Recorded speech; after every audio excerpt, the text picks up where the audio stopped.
Are you afraid of the dark? Ever felt a chill run down your spine when you switch off the lights? Let's talk about achluophobia, an irrational fear of darkness. It's a common phobia touching lives across the globe, affecting people of all ages. It's not just a childhood fear, but a real, palpable dread that can make the simple act of turning out the lights a daunting task. Stay with us as we delve into the mysteries of achluophobia and how it affects those living with it. You might wonder, what causes this intense fear of the dark? Well, it all boils down to an intricate interplay of our psychological and physiological responses. Let's delve into it. Achluophobia, like many other phobias, has its roots in our primal instincts.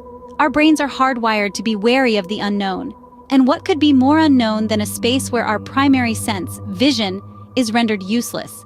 The darkness often represents this unknown, triggering a fear response that is rooted deep in our evolutionary history. But it's not just our ancient instincts at play here. Our modern minds contribute to this fear too. You see, darkness often goes hand in hand with silence and solitude, which can amplify our own anxieties and fears.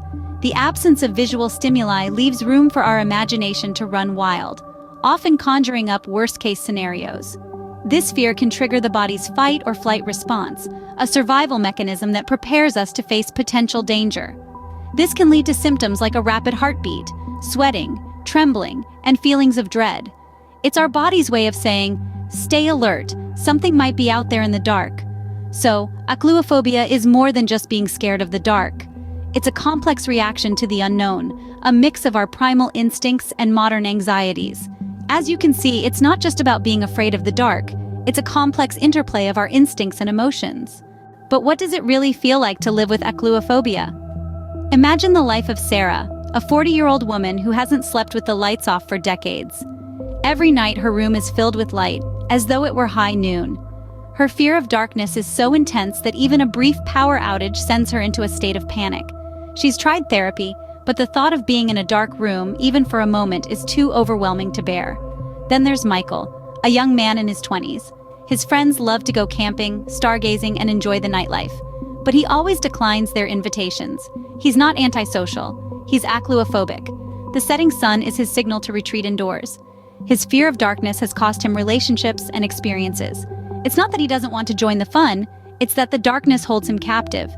And let's not forget about little Emma, a 7-year-old girl who can't sleep without her nightlight. Bedtime stories about monsters lurking in the dark don't help either. The mere thought of the lights going off makes her heart race.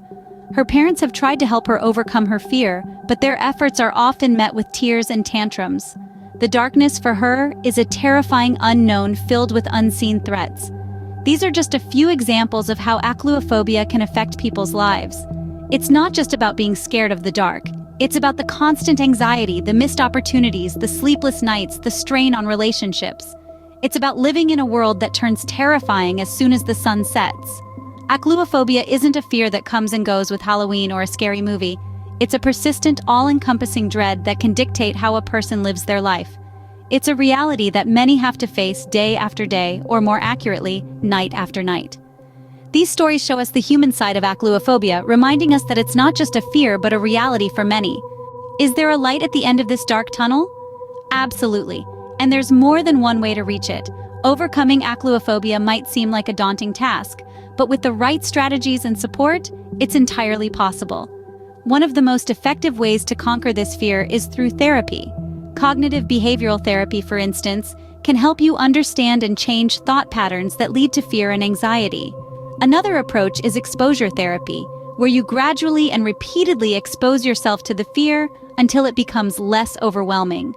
But therapy isn't the only answer. There are also self-help strategies you can adopt. This might include relaxation techniques like deep breathing or mindfulness, or even simple changes to your environment to reduce the darkness.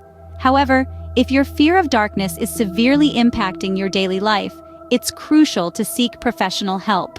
Remember, it's okay to be afraid, but don't let your fears control your life. Seek help, face your fears, and step out of the darkness into the light.